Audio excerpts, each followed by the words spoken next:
Pues quisiera agradecer primero que todo la invitación. Me han puesto un tema muy difícil a una hora muy difícil. El café está afuera, ustedes no han tomado café, así que es un momento difícil de la tarde. Pero quisiera lanzar algunas ideas retadoras, sobre todo porque me dijeron que había jóvenes políticos, jóvenes que quieren cambiar sus países, jóvenes que quieren hacer cosas. Muchas gracias, espero que les haya servido para circular un poco la sangre.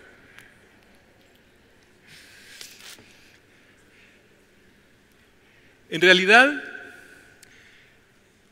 lo primero que quisiera decirles es que lo urgente no te deja tiempo para lo importante, ¿verdad? Pareciera que a veces estamos atrapados en la coyuntura, estamos eternamente atrapados en la coyuntura. La última emergencia, el último tuit de Donald Trump, el último huracán, el discurso de Jimmy Morales en la ONU, estamos eternamente atrapados en la coyuntura. Y eso nos permite analizar con visión estratégica y visión de largo plazo los problemas en los que tenemos que resolver. Olvidémonos un poco de la coyuntura. Jimmy Morales tiene 20 años de responsabilidad legal como exfuncionario. Tenemos 20 años para meterlo a la cárcel si hace algo ilegal. Así que no nos preocupemos por la coyuntura tanto. Hay tiempo de sobra. El otro elemento importante es que tenemos que entender que a menos que cambiemos de dirección, lo más probable es que lleguemos a donde vamos dirigidos. Si vamos en un camión a 120 kilómetros por hora hacia un precipicio, nos vamos a ir al precipicio. Y en este momento vamos efectivamente hacia un precipicio. Y por último, el tiempo es nuestro recurso más escaso. Hace 40 años, jóvenes como Vinicio Cerezo, como Manuel Colón, estaban luchando por la democracia en Guatemala y en Centroamérica. Y hoy, 40 años después, otra vez hay acusaciones de fraude en Honduras, otra vez hay problemas de represión en Nicaragua, otra vez aparecen riesgos constitucionales en Guatemala. Estamos dando vueltas en círculos y se nos agota el tiempo. Tenemos que pensar cómo hacer más y más rápido. ¿Por qué? Porque estamos viviendo en un mundo que enfrenta una crisis silenciosa y muy grave.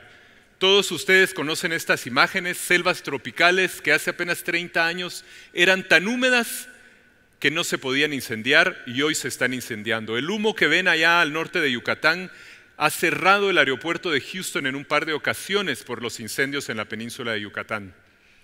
En 1989 yo estuve en la NASA y nos dijeron, miren, lo que las computadoras dicen es que se va a calentar el planeta, se van a incendiar los bosques, van a incrementarse los huracanes y se van a derretir los polos. Pero pónganle los ojos a Groenlandia, nos dijeron. Cuando Groenlandia, que tiene un casquete polar de 18 kilómetros de ancho, se empiece a descongelar, ahí nos tenemos que preocupar. Y eso me lo dijo un científico en la NASA en 1989. Todo lo que nos dijeron en esa visita a la NASA ya ocurrió. Y Groenlandia se está derritiendo desde hace 10 años. En la película de Hollywood, el día después de mañana, el cinturón de convección del Atlántico se detiene en una semana, eso es Hollywood. Pero el cinturón de convección del Atlántico se ha reducido en 30% en los últimos 25 años. Ahora se está formando un nuevo mar de sargazos entre Amazonía y África, entre Brasil y África, debido a la reducción de la corriente del cinturón de convección del Atlántico. Y en Cancún hay toneladas y toneladas de sargazos que están arruinándole el negocio a México. Por supuesto, todos sabemos lo que pasó con los huracanes. Eso ya no es ni siquiera noticia. Esta foto es del huracán Mitch. En 10 días de lluvia, el huracán Mitch destruyó el 89% de los puentes de Honduras, el 100% de las cosechas agrícolas de ese año e hizo retroceder al país 5 puntos porcentuales de crecimiento económico del PIB. Un huracán. Esta foto era noticia, fue noticia en septiembre del 2015. 3 huracanes formándose simultáneamente en el Pacífico Norte. Había tanto calor en ese momento que se generaron simultáneamente estos huracanes, tifones les dicen allá. Sin embargo, esta fotografía ya se repitió en el Caribe y ha ocurrido ya varias veces. Todos conocemos la historia. Las temperaturas del planeta han estado estables más o menos 10 años. Y desde que empezamos a sacar petróleo, que es el puntito donde empieza a subir la curva, el planeta se ha estado calentando. En 1992, en la cumbre de Río, donde tuve el honor de participar, dijimos, tenemos que evitar que la temperatura del clima aumente más de 2 grados. Sin embargo, ya vamos apuntando a 3.6 grados de incremento de la temperatura planetaria. Y eso nos está lanzando en lo que llamamos cambio climático catastrófico.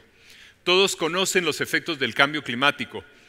Destrucción de infraestructura, inundaciones, derrumbes y deslaves, destrucción de cosechas por exceso de humedad durante el invierno, sequías, destrucción de cosechas por sequías, incendios forestales, escasez de agua durante el verano. Estas no son cosas que van a suceder dentro de 50 años, son cosas que ya están sucediendo.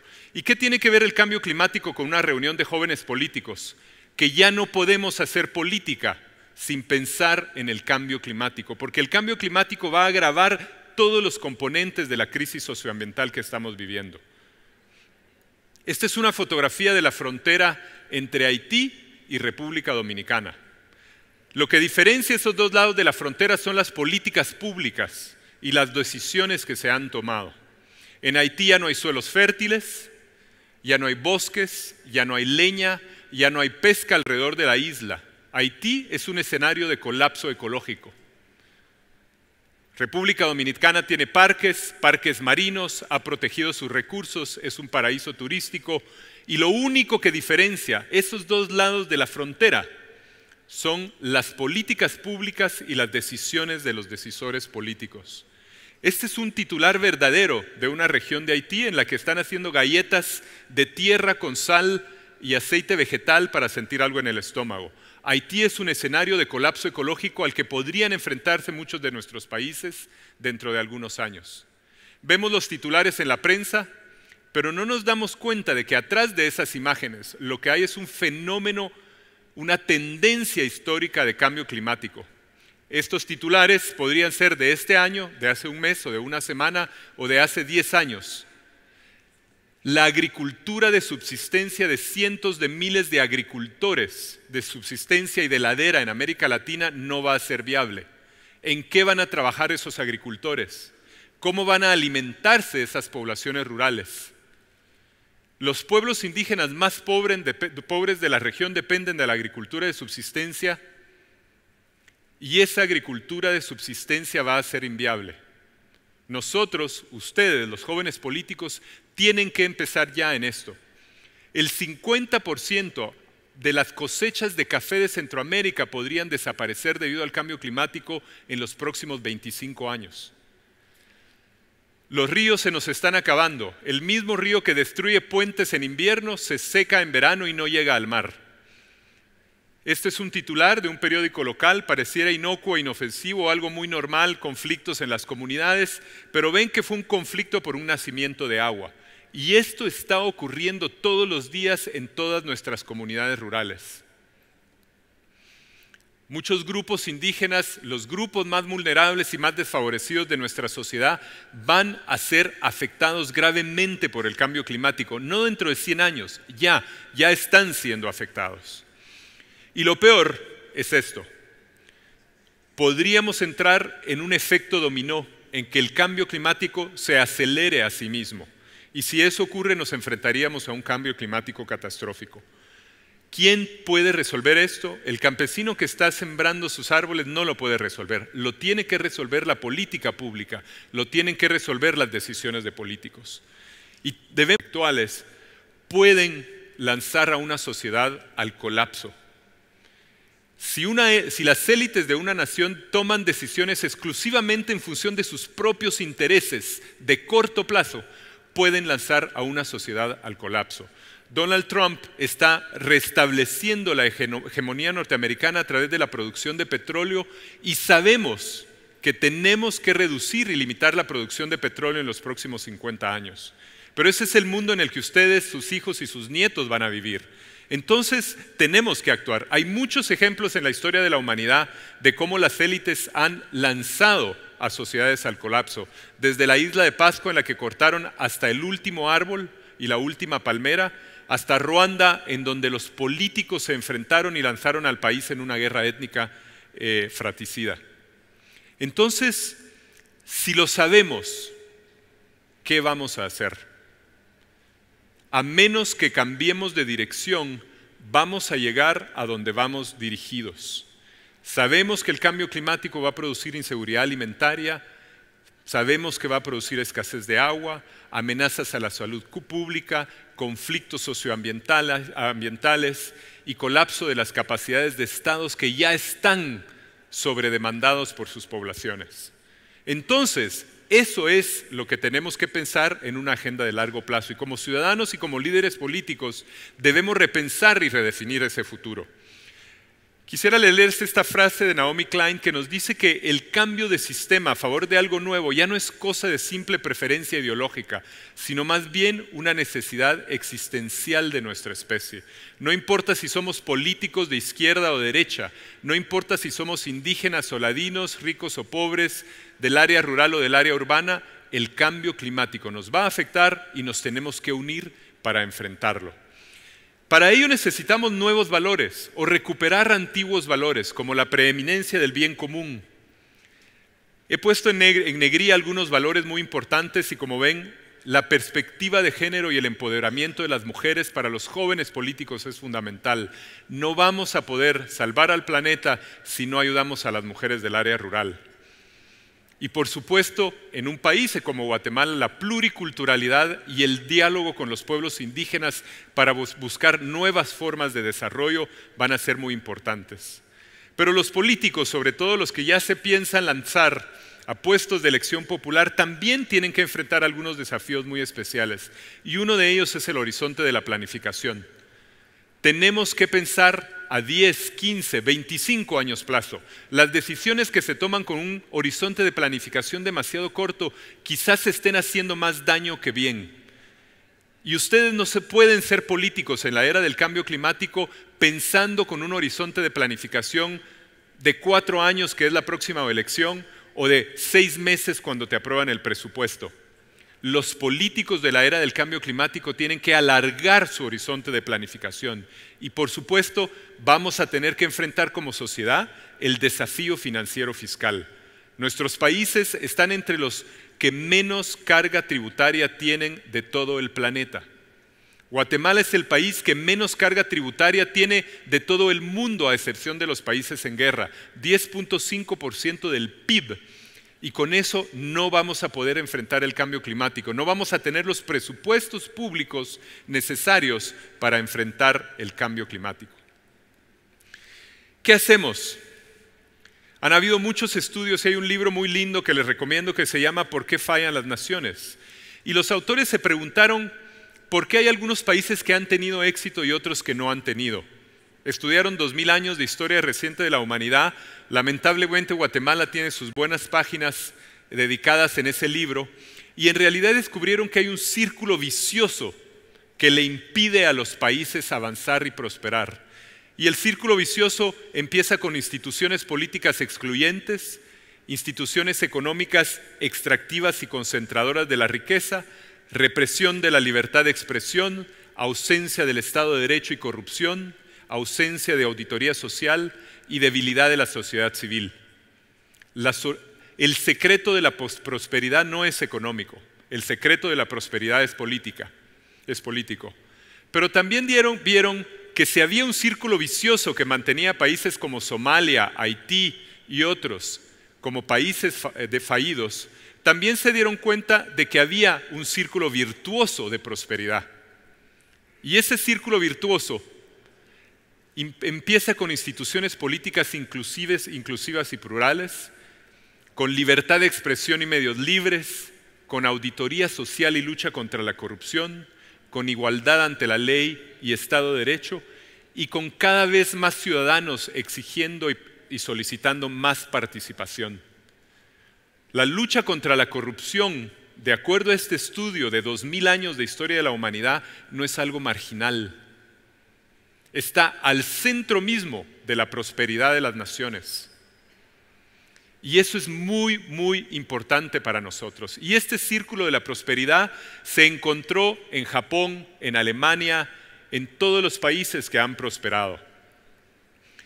también se dieron cuenta de que hay otro secreto. Necesitamos que todos los actores sociales participen. Los países que han querido hacerlo todo solo con el sector público o solo con el sector privado o solo con las comunidades han fracasado, porque todo se ha probado. En África hubo un líder comunista que planteó la aldeización y dijo: aquí todos vamos a ser agricultores en comunidades rurales. Por supuesto, el país se vino abajo.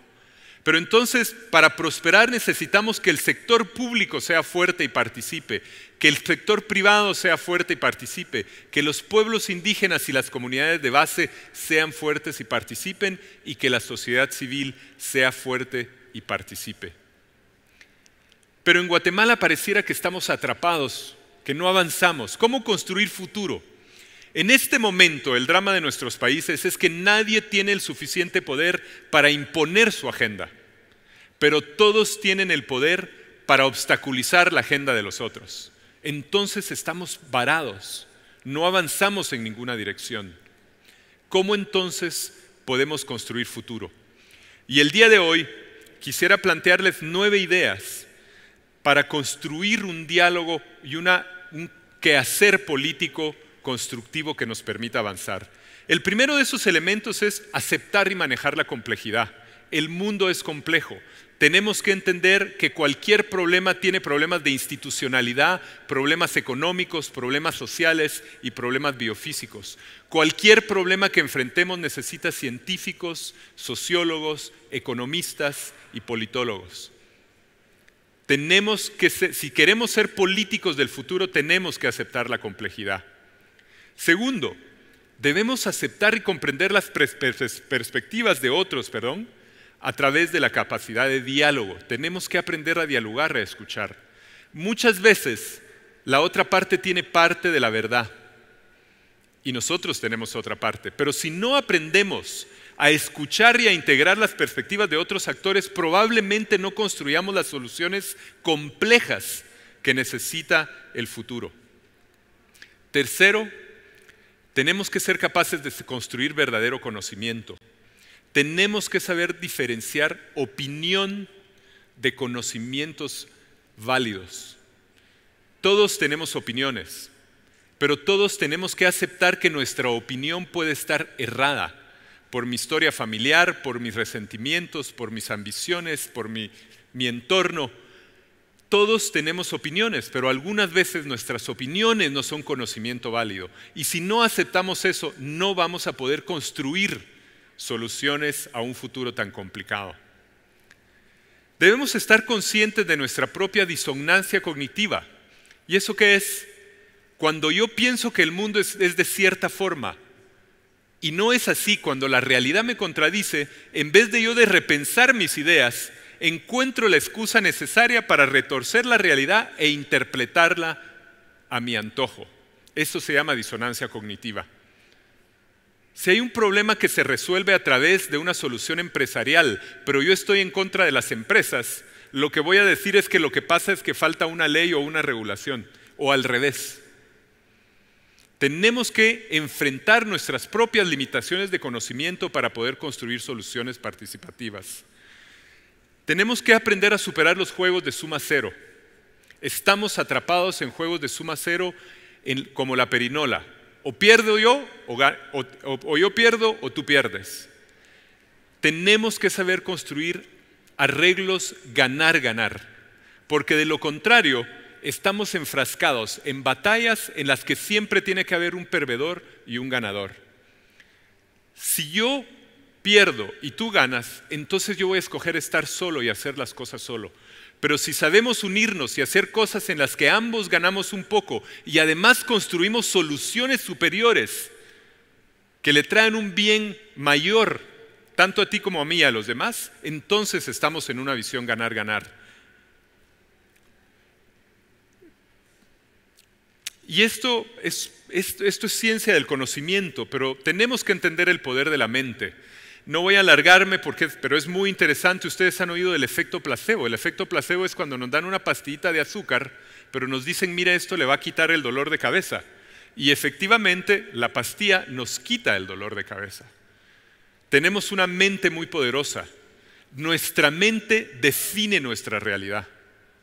El efecto Pigmalión se refiere a una profecía autocumplida. Este niño es mal estudiante, le dicen a una maestra. Y la maestra lo trata como mal estudiante y al final del año el niño pierde las clases. Nuestra mente define nuestra realidad y tenemos que ser capaces de construir ideas que construyan realidades positivas. Y quizás lo más importante de todo, de estas 9 ideas para construir un diálogo político constructivo, sea esto. Debemos ser capaces de construir inteligencia colectiva. Tenemos que tener capacidad de concertación y colaboración. Vinicio Cerezo en algún momento lanzó un movimiento para promover la concertación. Y la gente decía, ese ya está concertado, de una forma peyorativa. Pero el problema es que si no desarrollamos inteligencia colectiva, si no somos capaces de ponernos, primero de escucharnos, de dialogar, de confrontar ideas, de construir acuerdos y de hacer cosas juntos, no vamos a poder construir soluciones colectivas a problemas complejos. Quizás no hay nada más importante para salir adelante que desarrollar nuestra capacidad de inteligencia colectiva. Y es muy triste decirlo, quizás los amigos centroamericanos no lo conozcan, pero el chiste de los cangrejos chapines que muchos de ustedes conocen es quizás el reflejo más triste de nuestra pobre capacidad de inteligencia colectiva. Y sin desarrollar capacidad de inteligencia colectiva no salimos adelante. Ya voy a terminar, pero de 9 ideas esta es la 8ª y también es muy importante. Debemos entender el poder de las visiones compartidas porque podemos escoger proyectar hacia el futuro el pasado o construir desde el presente una visión futura. Y me parece que los políticos tienen que formular y proponer visiones. El trabajo de los tecnócratas es hacer proyecciones. Estadísticamente había 100% de bosques hace 100 años, teníamos 50 hace 30, ahorita hay 35, entonces en 25 años ya no hay bosques. Ese es el trabajo de los tecnócratas. El trabajo de los políticos es decir, como sucedió en Costa Rica, vamos a prohibir la deforestación, vamos a reforestar, crear un programa de financiamiento para reforestar y vamos a recuperar nuestros bosques. Y Costa Rica pasó de 30% de bosques a 52% de bosques. Si no tenemos una visión que nos inspire y nos movilice hacia el futuro, no vamos a poder construir futuro y lo único que vamos a estar haciendo es haciendo realidad las proyecciones negativas, porque efectivamente no nos ha ido muy bien en estos últimos años. Pero también tenemos que construir mitos culturales colectivos.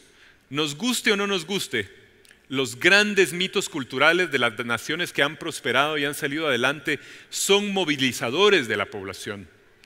Napoleón Bonaparte decía que cada pueblo tenía el gobernante que se merecía. Claro, él se creía muchísimo y él creía que los franceses lo merecían a él. Pero el hecho es que hizo lo que hizo y fue quien fue. Y por supuesto, todos sabemos lo que ha hecho el mito del excepcionalismo norteamericano. También es importante, y este es un lindo ejemplo, eso que está ahí es la playa de Barcelona. Pocos recuerdan que en 1950 la playa de Barcelona era el tugurio de la ciudad, donde los trabajadores sin casa iban a dormir en chabolas de cartón y de lámina. Había desagües a flor de tierra y esa era la playa de Barcelona hasta bien entrado los años 50. Hubo una visión colectiva de la ciudad y hoy esa playa, por supuesto, como todos saben, es una de las más bellas playas de Europa. Y lo que está abajo, ese diagrama, es en realidad la visión que tenemos del cinturón ecológico metropolitano con los bosques de los volcanes al sur, la cadena de la Lucha al oeste, los bosques del este y los barrancos protegidos. Las visiones son movilizadoras, pero tenemos que tener la capacidad de formularlas y de construirlas juntos. Y con esto termino. En política, nuestros adversarios no son nuestros enemigos y nuestros antiguos enemigos pueden ser eventualmente nuestros aliados futuros. Quizás los más jóvenes de entre ustedes no saben quiénes son esos 2 señores que están ahí. Es Charles de Gaulle y Konrad Adenauer, el líder de Francia contra los nazis y el líder de los alemanes en el periodo de la Reconstrucción. Estos dos países en 1945 estaban saliendo de una guerra en la que habían muerto millones de personas.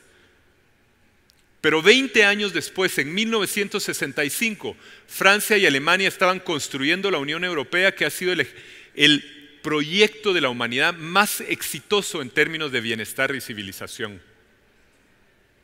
Hoy en día se siguen capturando nazis, pero Francia y Alemania dejaron atrás el pasado y empezaron a construir la Unión Europea apenas terminados los años 40.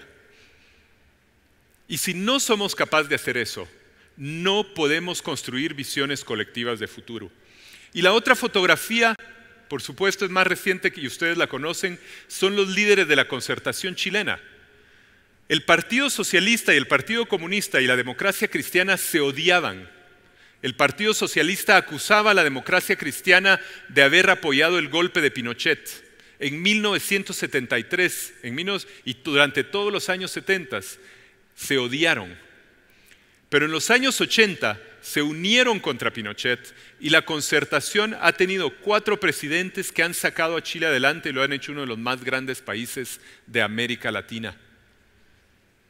Acá, y es triste decirlo, nos juntamos 5 personas de 5 tendencias de izquierda y somos incapaces ni de ponernos de acuerdo en el sabor de la pizza que queremos pedir. Y así no podemos construir proyectos colectivos. Y entonces, si algo nos enseña la historia es que en política la intransigencia no es virtud. Tenemos que entender que nuestros antiguos adversarios o nuestros antiguos enemigos pueden ser aliados en la construcción de visiones colectivas de futuro. Y recuerden, el tiempo es nuestro enemigo, nuestro recurso más escaso. Tenemos entre 30 y 50 años de ventana para enfrentar el cambio climático. Tenemos que hacer todo bien los próximos 30 años. Sembrar árboles, proteger los bosques que quedan, recuperar nuestros nacimientos de agua, desarrollar energías renovables, reforestar las laderas, sembrar árboles para proteger la agroforestería, ayudar a las mujeres en el campo, darle acceso a salud sexual y reproductiva a todas las mujeres rurales. Tenemos 30 años y si no hacemos todo bien, vamos a enfrentar un cambio climático catastrófico y se va a destruir los medios de vida de los guatemaltecos. Con inteligencia colectiva podemos construir esas soluciones en 4 o 10 años. Se puede. Ya lo hizo Corea, ya lo hizo Singapur, ya lo han hecho muchos países. Sin inteligencia colectiva lo vamos a hacer en 20 o 30 o 40 años, porque lo vamos a tener que hacer tarde o temprano, pero lo vamos a hacer tarde, mal y a un costo mucho más elevado para nuestra sociedad.